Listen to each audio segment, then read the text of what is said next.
In this week's episode, I have with me Mr. Benny Ausmus, the founder of Big Change and the author of his newly released book, The Transformational Leadership Compass. Benny has spent close to 12 years in the field of leadership development and coaching. And for this episode, he'll be talking about establishing the North Star goal and how we can improve our decision-taking abilities. Enjoy the episode and feel free to like and subscribe to this channel. As always, welcome to the BonsPodShow. Hi, Benny. Thank you so much for joining me. How are you this morning? I am good, Arinjay. Thanks for having me here. It's good to be on the show. Thank you. So you've spent 12 years in the field of leadership development and coaching. So tell us about this industry and what exactly have you worked on for these past long 12 years now? Gosh, that's just diving right in there, huh? That's how a podcast starts. Yeah, okay. So look, it's I got to say it's been a different year every year for the 12 years, and one of the great things about the field of leadership development and developmental coaching is that you have to be an eternal student. You have to constantly learn and develop and grow, and you always have to be, ahead developmentally or at least cognitively of your clients. So that's something I really love about this work. It's I'm an autodidact. I learn by doing and through practice, and everything we know about learning and development and how the brain works now tends to indicate that's the way everybody learns best. So, gosh, 12 years ago when I discovered that I could work with people to help them tap their potential, to help them increase their performance and to achieve their goals. And there was an entire set of sciences behind this that I could learn and utilize. I was like, this is it for me. This is my life. And Sure. And when you say that you've also been mentored and you've also read a lot of books, so can you talk to me about that instance? Or probably it won't just be one instance, there'll be a multiple instance that sparked your interest initially in going towards coaching. Because I've seen from a lot of leaders and coaches, their main motivation or that spark happens from their mentor in saying that they improved me and I'm going to do something for other people as well. Tell me about that. yeah, well, for a long time, I didn't call myself a coach. I would say probably 10 of those 12 years, I didn't call myself a coach. I thought that was cheesy, rightly or wrongly. And I've only just started, wearing that title because everyone's started saying, Referring to you "This is that my way. coach. This is my coach, Benny." I thought I better own it. However, I'd sought out a number of mentors. I did go to uni and study psych, and I did, I didn't follow an academic path. I didn't really fit well with this whole, study and research and go inwards. I'm more of a pragmatic or practitioner of business and psychology. So I need to be out in the field and working with people. So I looked for mentors that had the results I wanted.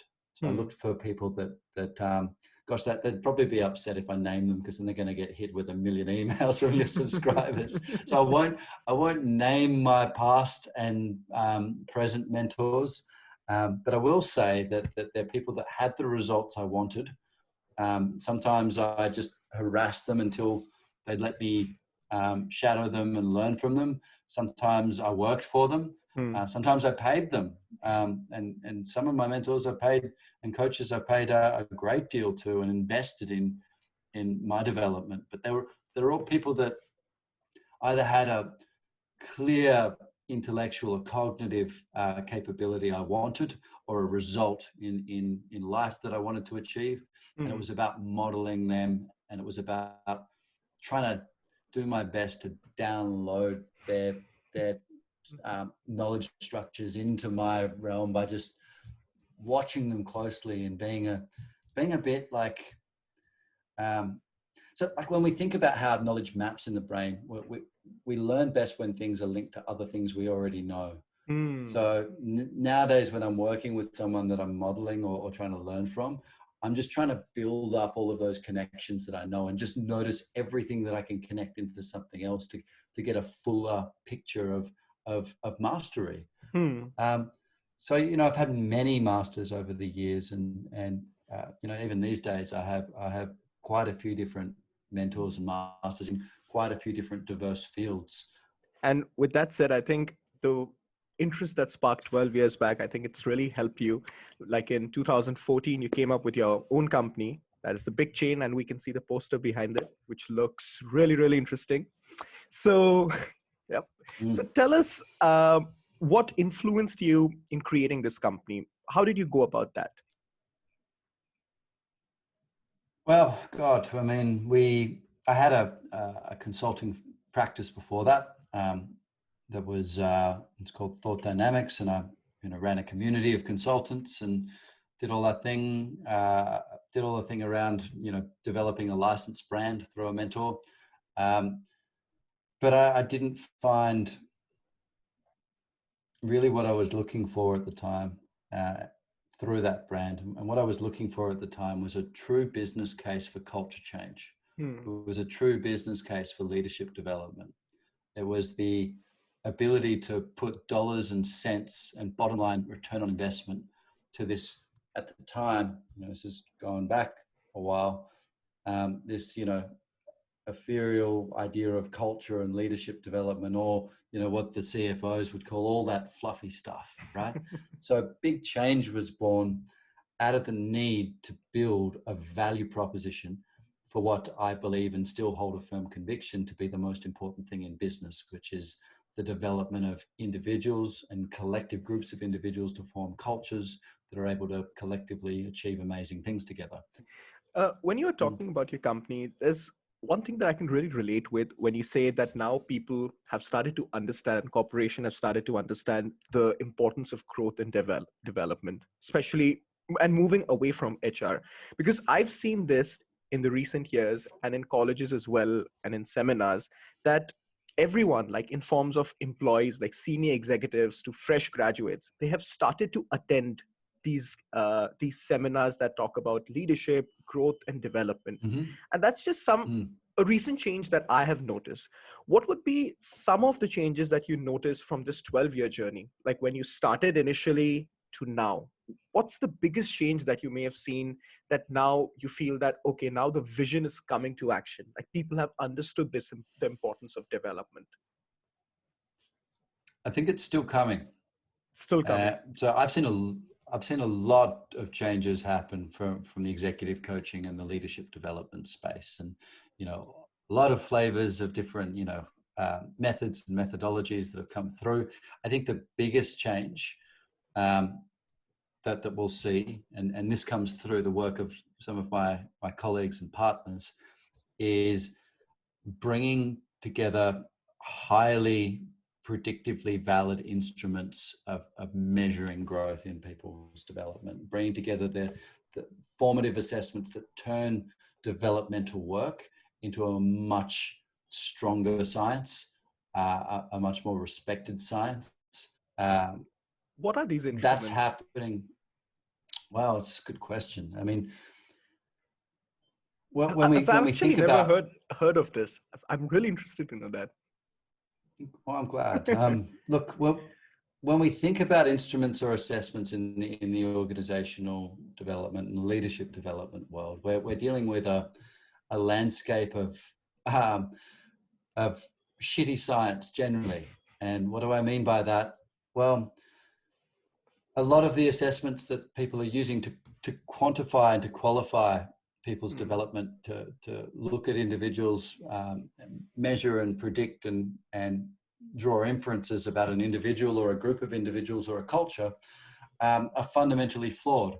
And without getting into too much of the geekiness around this, they're fundamentally flawed because surveys are very bad predictors of how this stuff works. Multiple choice questions aren't very good at predicting aptitude.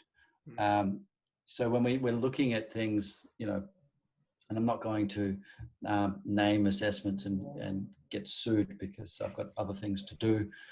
Um, But when we're talking about self-reporting assessments, we're talking about 360s that don't require the individual to demonstrate thinking. It's like, how do you feel on a scale of 1 to 5 about this?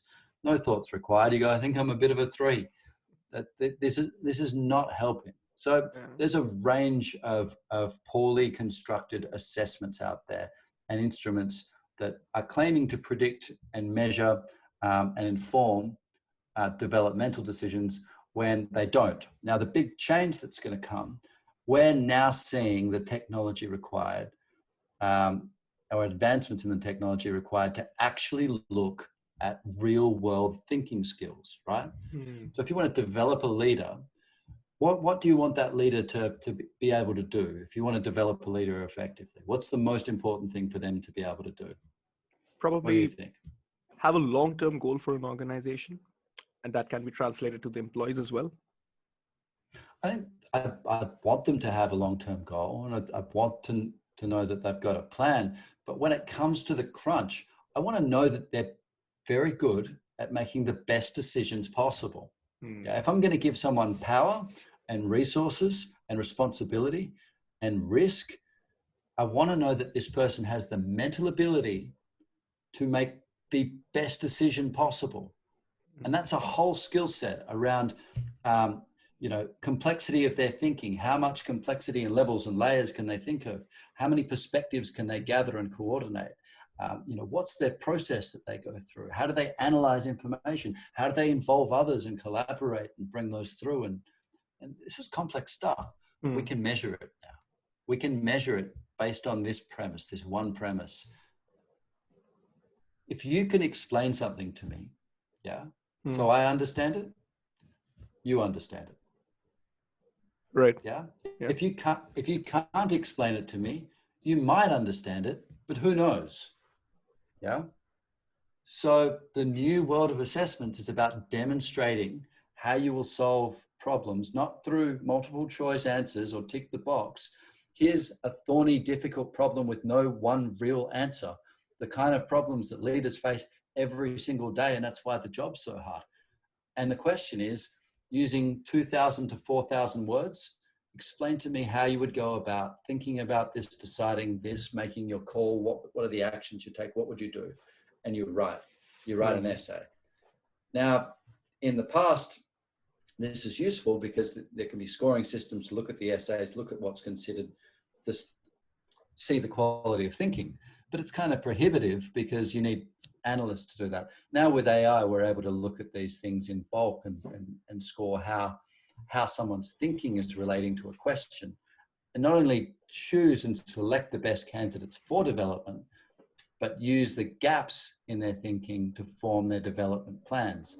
So leadership development is becoming a much harder science with much, much clearer stakes in the ground of progression and much, much more direct lines of sight for the individual's development and the return on investment in real world terms.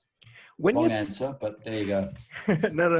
And when you're saying that when AI is coming into action and when you need to write a certain aspect in talking about leadership, you still say that it is coming. So how long do you think that people and other companies would get used to and finally adopting these techniques and moving away from those, I'd say, orthodox techniques maybe of MCQs or something? You know the adoption curve. I mean, gosh, there'll be early adopters for this stuff. People still use Myers-Briggs personalities assessment. Here, I named one. When we know that they made up the data for that. It's totally phony data. You might as well use tarot cards. Yeah. It'll be fun and you might have some sort of inquiry, but it's not a scientific instrument. It's not something that should be used to make huge decisions about an individual's future and a company's future or a program. It just shouldn't. So first of all, when will the tech be ready? Very, very soon. So watch this space. When will it be ready for big adopted? change? Ready for big change? Well, when there will be early adopters on this, and I think that the people anybody that has an empirical mind and enough inquiry and enough bandwidth to actually look at the data and see the predictive power of this stuff, which I hope is the majority of particularly young emerging companies that have a desire for a collaborative culture, have a desire for development of people. And I'm quite optimistic around this. I think there's quite a lot of them. They tend to be my clients, these kind of companies. They'll jump on it and they'll race with it and they'll outperform, outcompete, and outthink everybody else. And they're the kind of people we want to talk to. As far as, look, there aren't a lot of 100-year-old corporations getting around. There just aren't. That's an old thing. So the older, clunkier systems that have used the same old tech for a long time and slow to change, mate, it's no longer the big fish eats the small fish these days. It's the fast fish eats the slow fish. So we're after the fast fish that want to develop their people and take on the world. There you go. That's my pitch. How did I do?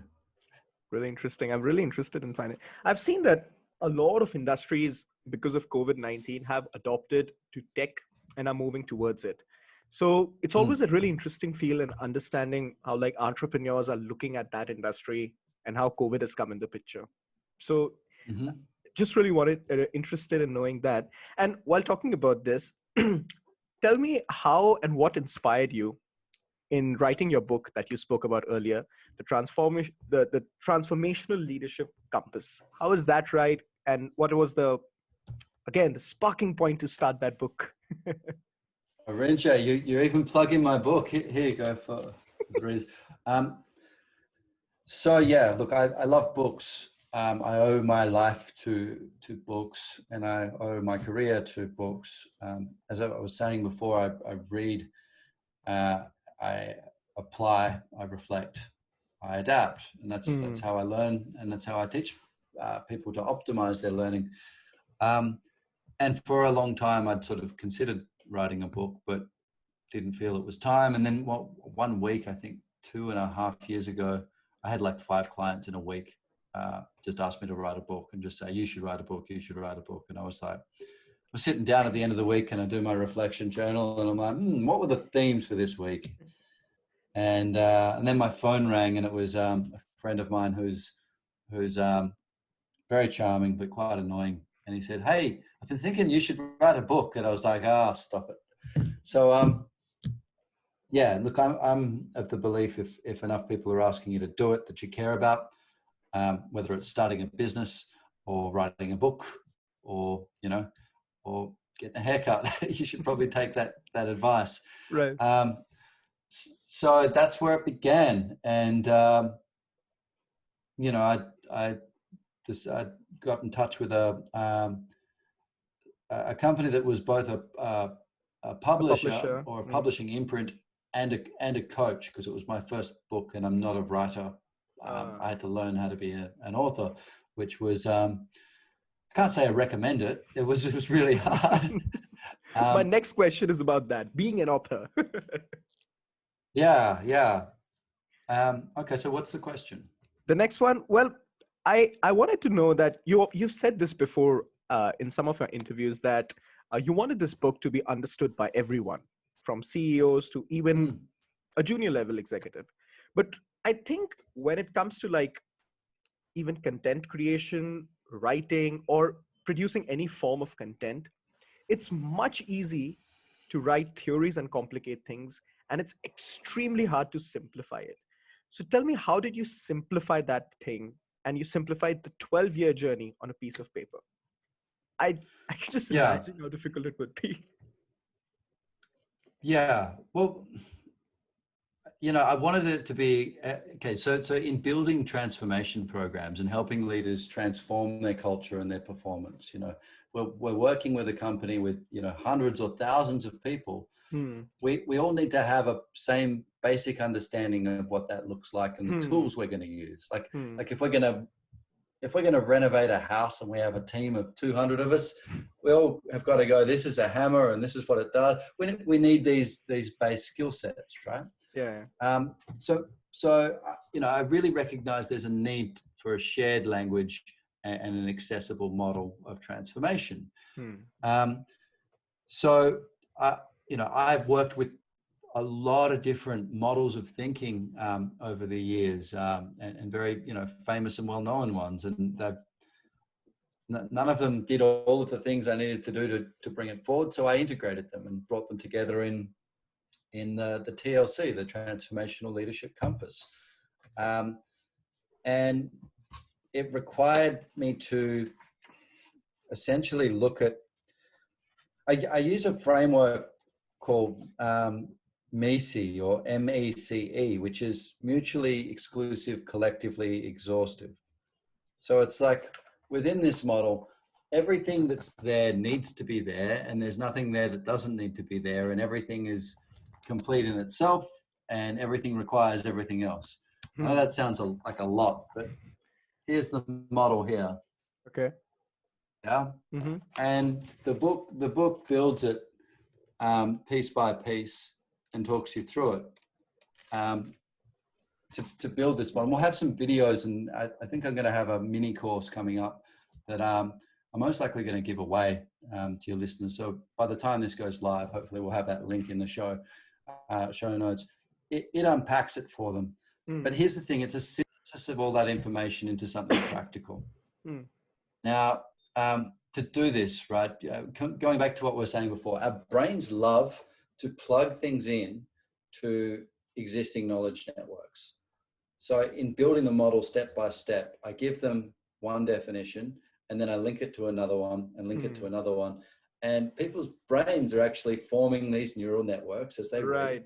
And all the way through the book, we've bolded each of those key words, and it's designed very intentionally to be easy to learn and to be memorable. So you can teach it to people at all sorts of levels, to be able to then have the conversations to make change happen. I don't know if I've nailed it. I've done, the best I can with it. Like you said, it's a tough thing to simplify, and it is a 500-page book. However, in 3 minutes and the video intro that we'll show you, you can learn the model, and you can have a conversation about it with your CEO, or if you're the CEO, with frontline workers. You can gain insights up and down and to the side with your peers. You can discuss things, you can align perspectives, you can think better and make better decisions. And that's a pretty useful tool to have in the, in the leader's toolkit. So that's the intention. What were your friends' reaction when you finally published the book? Were they like, "See, I told you to do that"? They were like, "No, it's been like, well done. Was it hard?" I'm like, "Yeah, you saw me." You know what? Like I purposefully surround myself with friends that aren't always nice to me. And I do that for a reason. Like, I don't want people to just tell me everything's going to be all right, or tell me that my coffee's good if it's terrible, or, like Not surrounding yourself with yes men, basically. Yeah. Well, even like in my personal life, I like direct, strong feedback, even if it stings a bit. Like they're my peeps. They're the people I like in my life. And so, like there's been a couple of brutal things, like, oh, it's too long and it's a bit wordy and everything. But generally the feedback from friends has been really not just nice, but constructive and thought through. And that's been lovely. And then there's been a broader amount of feedback from, the academic community, which I was a bit scared of, particularly some of the thinkers there. And that's ranged from, wow, this is groundbreaking, to, I don't hate it. A real tough academic I sent it to. Who I was a bit scared of this guy. He's a really serious, like professor of leadership. And I said, "So what did you think?" He goes, "I don't hate it." And I was like, "Great." So yeah, right way of putting it's interesting. It's interesting. Yeah. And well, coming down to the final few questions, you said that you plan on starting the short course, and I hope that on this show we could get a small demo of it. So I really wanted to know, that there's a lot of theories that you've spoken about. But talk Mm. to us about one particular decision-making theory that you found very interesting that you'd like to share to, I'd say, the young listeners or the entrepreneurs or the leaders for this podcast. Okay. A short demo. Yeah, well, look, I'll share something that I think would be highly practical and a reference piece of material to someone else. There's a thinker named Daniel Kahneman who wrote a wonderful book called Thinking Fast and Slow. And with regards to decision making, I think anybody, any level of leadership, should know this stuff.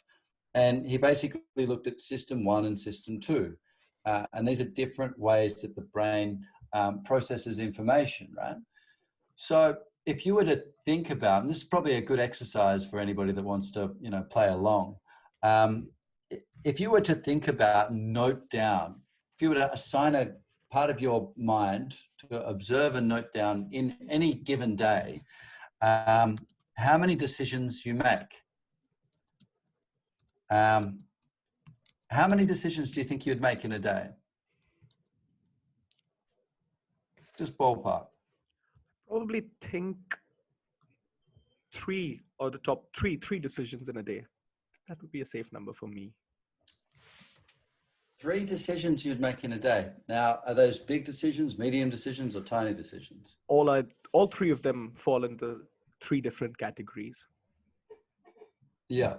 I would challenge anybody on this call to grab a notebook and spend a day and note down, right, every single decision you make through the day, every choice, no matter how small, like to have an extra bit of coffee in your coffee or not, how long to stay in the shower, or what restaurant to go to for if you're going to, like, any time you hit a decision point, note it down and get aware of the hundreds of decisions that you make a day.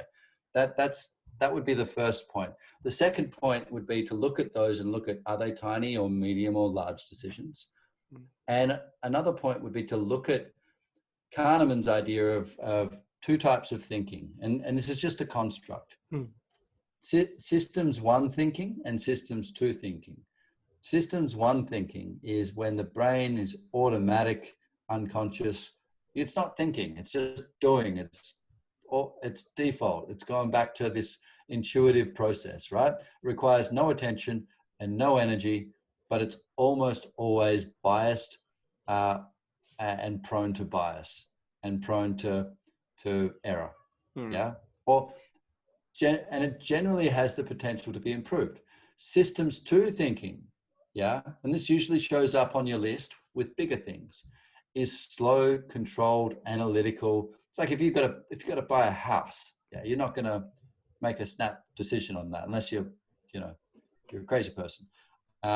Systems 2 thinking is this slow, methodical process of really slowing it down. Because that's the way you take the big decisions, right?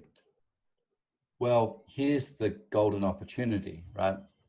The more you can recognize what's in systems 1 and slow it down and actually look at the way you make the small decisions, every day, the more opportunities you have to improve the decisions you make that are the habits that form your life, because 80% of your life are the same things you do every day. So if you take the time to pause, reflect, slow down all the automatic things, really look at them and think, is there a better process? Is there something I'm not considering? Am I aware of all the perspectives here? Could I bring in more data or information to improve this? You end up with a pretty decent laundry list of ways to make your world better. And it could be the greatest decision you ever made. Well, to the listeners who've tried this, I think it's a pretty interesting thing. I should think about it. Well, okay, wow. All right. So finally, coming down to the final few questions, very briefly. You asked a question that what are the biggest traits that a leader should have?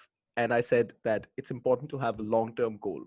But my question to you is that I have seen entrepreneurs and employers who have a long-term goal for their company, but it gets really, really hard in imposing that goal to their employees. because it's a long-term thing. How do you do that? Yeah. What's really important for a leader to know and understand how to give or pass that goal so that even your employees are motivated, basically? Yeah. So that's what my book's about, essentially. But here's the real short answer. Okay, in the book in TLC, we call the big goals, the big vision, the North Star. It's where we're heading towards. It's important to have that. It's important to have vision, mission, a set of core values, and this is the direction we want everyone to head towards.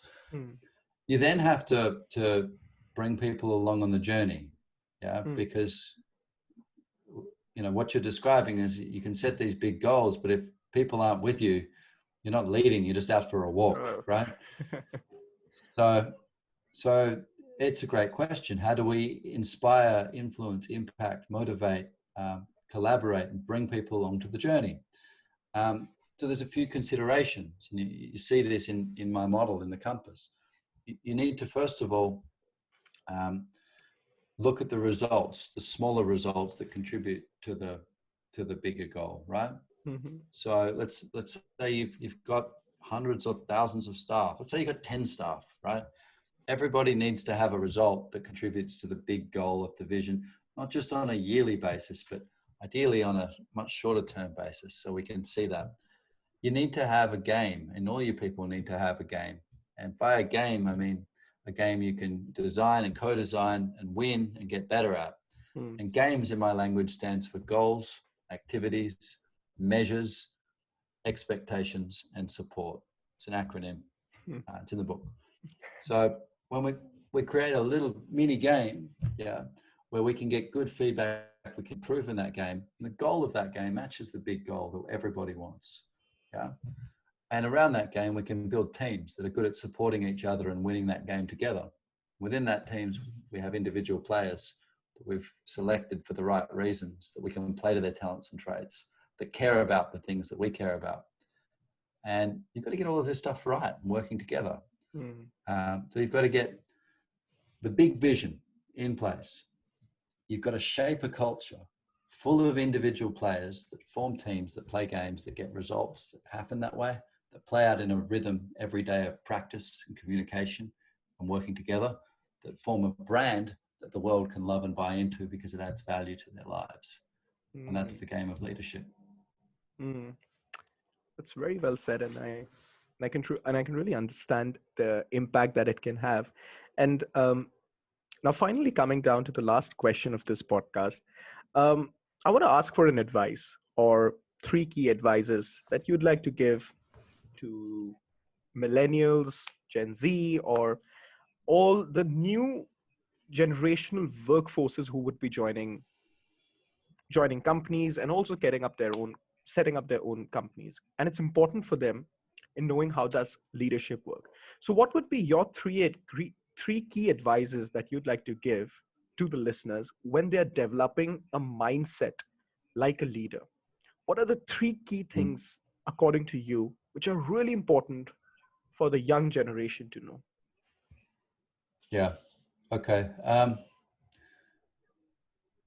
Okay. So the first thing I would say is learn how to learn optimally and really well. So don't just learn things, learn how to learn how the brain works in learning, learn the best way to absorb and build robust knowledge that's useful in the world. So like if you learn how to run a practice that makes you better at absorbing the information in my book and applying it to your work, if you learn how to do that first, then any book you read is going to be easier. So the idea of learning how to learn and getting very, very good at processing that. And the reason why I give that is do you think there's going to be more information or less information as we go into the future? Obviously, more information on 100%. Yeah. Is it important to memorize things these days? Not really. So it's all there. It's about robust knowledge. It's about learning how to solve problems. And the only way you learn to solve problems is you learn how to assimilate that into a knowledge network. So this is a really good developmental question. It's like, what kind of learner am I? How can I be most effective at learning in a practical way to add value? That's number one. Okay, number two, work on your ability to speak, and I would say sell and influence with clarity. Yeah. This is really important for a number of reasons. It's great to be great at learning and to take that in, but you have to be able to express yourself clearly and explicitly if you want to influence those around you, if you want to have an impact. Also, we know that the greater someone's clarity, so their ability to construct arguments, frame them, put them together, influence and persuade others, also determines their trajectory over time for their own development. So actually going out there and working on your ability to express yourself clearly is super important. It's super important. And number three, look after your body as if it was your most valuable asset. Right. Look after this meat suit you got, because yeah, if you're very healthy, you've got 1,000 problems. If you're very sick, you only have one. And as ambitious as you can be, and whatever dreams and hopes you set, it's all contingent on you being healthy and vital. So really investing time as if it is an investment in the future around the health of your body and your mind, your psychology, and doing work on yourself. The late great Jim Rohn, one of the the godfathers of personal development, said, "Work harder on yourself than you do on your job." And I think I'm an elder millennial, and I think our Gen Z homies also resonate with this message. It's like, work on yourself. Yeah. It's worthwhile, and don't feel guilty about that. Look at it as, I'm an asset I'm building to be able to serve people, and I will take the time to learn how to learn. I will take the time to learn how to express myself, and I'll look after my mind and my body so I can, not only serve others and be of value, but feel bloody good as well, because that's kind of important. Right. I think I've heard this from a lot of entrepreneurs as well, who've said that once you embrace the challenge of working out and giving time to your body, that way you understand the importance of patience when you're building your own brand. And I can really agree with the last statement. Absolutely. Yeah. Let me give a fourth, because I'd feel bad if I didn't. This is a major one as well. Okay, learn to embrace discomfort. Not a popular message. Definitely not a popular message. Learning to embrace momentary discomfort, whether it's an awkward conversation, being out of your comfort zone and having to present to someone and just going, oh, even if you're shaking, or having a cold shower and getting your hermetic stress levels through the roof. There is so much wisdom to be gained and so much growth to be gained in temporarily embracing something that sucks and realizing you're going to be okay. In fact, conditioning yourself to, and I'm not saying go crazy and punish yourself. That's not the game here. But I do know that all real growth's on the other side of uncertainty and discomfort. So if you can switch your mind to a point where it actually finds a bit of satisfaction and joy in things that suck, your growth trajectory will be a lot faster and higher, I imagine. Well, that's very well said, and I can really agree with all the 4 points and all the 4 advices that you've given. And with that said, I think we've come down to the end of this podcast, and I'd like to thank you very much for joining me. And I wish you all the best for Big Change. And I'm also looking forward to the short courses that you'll be coming up soon. Thank you so much for coming for the show. Arinjay, it's an honor. Thank you, sir. Thank you very much. If you like this episode, please subscribe to my channel. You can also hear it on other audio platforms. The links are in the description. And lastly, to all the listeners, I'd like to thank you for giving me your time. And I hope to see you again for this BonsPodShow.